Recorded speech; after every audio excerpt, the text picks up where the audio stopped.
You are listening to the Thriving Empire podcast with Stephanie Holland, episode 14. Welcome to the Thriving Empire podcast, where it's all about stabilizing the roller coaster of starting up so that you can launch your ideas with more passion, purpose, and vision. I'm your host, strategist, traveler, and coconut macaroon addict, Stephanie Holland. So let's get started. Well, hello. How's everything going? I'm going to start with a question today. When is the last time you felt so relaxed that you let all your cares literally blow away with the breeze? Because I have just had the craziest experience, right? I jumped on a bus to a beach called El Paradón for a few days, okay? It's a tiny beach community in Guatemala that's still actually relatively remote and untouched, but it just has the right amount of tourism infrastructure to get there, to stay in a nice, safe place, and to enjoy really good food. So really awesome, and I was really excited about going. I really just wanted to feel the ocean breeze to rejuvenate. But actually, I was just going to continue working as usual. So it wasn't a holiday trip or anything. But that didn't happen because I had no internet for 3 whole days, which, honest to God, I wasn't prepared for. So here's the thing. The owners have a laptop set up at the bar so that you can quickly access your email. But there's no actual Wi-Fi connection for guests, which, of course, you know, these days is pretty unusual, even in Guatemala. So I was actually a little bit sad about that because I had to reschedule quite a few meetings that I had set up for Thursday and Friday. And I actually just really enjoy my work dates with my clients and also my new prospective clients, even if we're just kind of touching base to decide on the next steps. I really love hearing about their progress and all the ways their work and business is changing because of the perspective shift that we're having, that we're creating during our meetings together and during the programs that I've created for them. They're really having massive perspective shifts about their life, which is, you know, the results of really asking themselves how they really want to live and work. And of course, that has a massive effect on their projects, their products, their services, and how they sell and market them as well. And honestly, we work a lot on mindset, especially when we first start working together. So a lot changes almost instantly when you change your mindset. And I really call this pre-business strategy. And it really helps my clients align with what really matters to them. And that way they can kickstart momentum around their ideas because they know what they really want to do and why. It really literally gives their ideas a really powerful driving force. It's so cool. And I love it. So I was really bummed out that I had to cancel these meetings. And actually, by the way, that reminds me, you still have time to schedule a free discovery call with me where we talk about what you need to do next to launch your ideas and build momentum. And to see if I can help you with that, you just need to head over to stephanieholland.co/doit, DOIT, to book your complimentary 30 minutes with me. Anyway, I canceled all my meetings. I rescheduled them for this week. All my clients were really cool. Thank you so much. You know who you are. And I actually had a chat with one of the 3 partners of the place where I was staying about the no Wi-Fi policy. And basically, they want travelers to just really talk and really connect with each other rather than just sitting in silence, staring at their own phones like zombies, connecting with everyone in the world and liking everyone's Facebook posts and Instagram posts, connecting with everyone in the world, except with the people in the same room as them, which I totally understand. So, you know, the result was that I was completely disconnected from all of my business platforms for 3 whole days. It was crazy. And this is what happened to me. Relaxation. Extreme relaxation. And sort of within that, something amazing happened. All of the challenges I thought I perceived myself as having before arriving on the beach, literally were blown away with the ocean breeze. Honestly, I have the same circumstances. I've come back to the city of Antigua where I'm based right now. There are the same circumstances, but I just have a completely different perspective about them. The ocean breeze has done for me what I usually do for my clients. Massive perspective shift. It is so, so cool. So things that felt really urgent a few days ago don't seem important anymore at all. I've just let it all go. I just surrendered all of my challenges to the ocean breeze. Kind of cool. I love thinking about it that way. So I got to thinking during, on the bus on the way back, I got to thinking about how much of the drama we bring to our work and our business, how much of that is simply the result of just being too close to our business, to our ideas, to our projects too much of the time. And that actually what we're not doing enough of is we're not disconnecting enough so that we can regain a fresh perspective and really enjoy life for extended amounts of time. So I'm talking about especially, I guess, disconnecting from identifying too closely with our ideas. So, to the point where when they fail, when they don't turn out as we had hoped, or, we don't generate the results with them that we were expecting, like, sales or signups, that we don't take it too personally. So the theme of disconnection is really powerful as a way to reconnect with what's truly important, with what is really important, with what really matters to us. So in a way, disconnecting with what isn't important so that we can reconnect with what is, right? And I think there are a few layers to this. So the first layer is disconnecting from the internet so that you can actually free up your neurons to make new neural connections by themselves instead of being spoon-fed all the time by other people and their ideas. Actually, one of my favorite online mentors, Brooke Castillo, recently commented in a podcast about this, that we spend so much time listening to and making notes on other people's ideas and not nearly enough time making notes on our own thoughts, which is a process that she, I think, brilliantly calls super thinking. It's so cool. So regular digital detoxes can be really a powerful way to kickstart your own thinking and ideas. And actually, I want to try doing this one day a week. And that means even refraining from texting friends, using WhatsApp to chat with my friends, literally switching off my mobile all day long, my laptop all day long, leaving them at home and going out and just reconnecting with myself and the world around me. So I'm really excited about that. I think the second layer is disconnecting completely from even thinking about our work and our business. Because of course there's a danger that you can disconnect from the internet, but you still go off into the world and you think about your challenges and you worry about the stresses that you have in your work and business, and that you don't disconnect from that. So the second layer is really disconnecting, even from thinking about your work, about your business. To literally free up your mind to think about other areas of your life. And you might have to be really disciplined about this. You might need to pick an area of your life, like your body or your health or your romantic relationship or your family, and think about that and, the challenges you want to solve in those areas. Or even just enjoy life without thinking about anything at all. And one of the ways I enjoy doing this is sitting in a hammock and staring at the waves, which I think I've talked a lot about my hammock lifestyle, especially when I live in Mexico, and how much I enjoy that. I'm really, really good at scheduling hammock time, but actually I do need to get more disciplined about what I think about when I'm in the hammock, because I know that a lot of the time my default thinking goes right to my work and my projects and working with my clients. And even though I can be really excited about that, I still need to create a disciplined break from that when I'm doing something crazy fun like sitting in my hammock. And I think this really just helps us recharge, refocus on what matters most to us, and redefine our core priorities so that we can come back really, really fresh and focus on what's really important. And then the third layer is about disconnecting from our ideas, our projects, our products, our services, and really going deep with that disconnection. And what I mean by this is much more of a sort of permanent long-term thing where we stop identifying that with them so closely, having our self-identity so wrapped up in our projects and how good they are and how successful where they are, to the extent that when they fail to succeed in the way that we hope, we take it as a personal failure.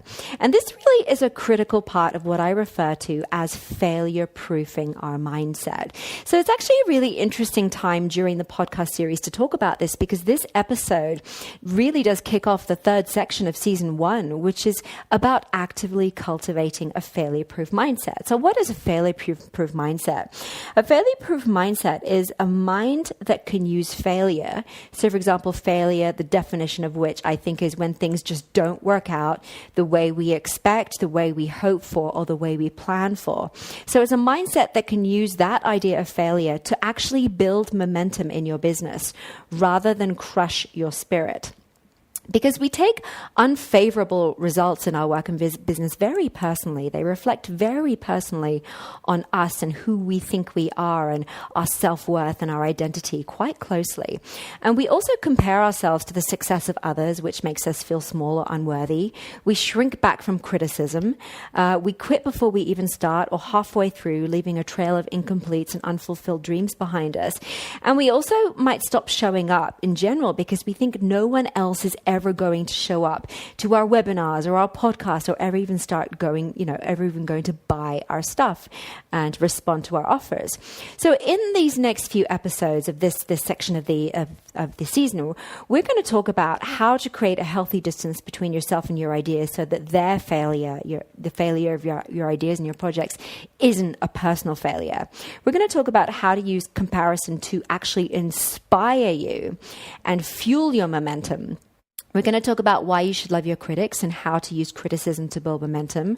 We're going to talk about when you should quit and when you shouldn't. And we're going to talk about why you should keep showing up even when no one else does.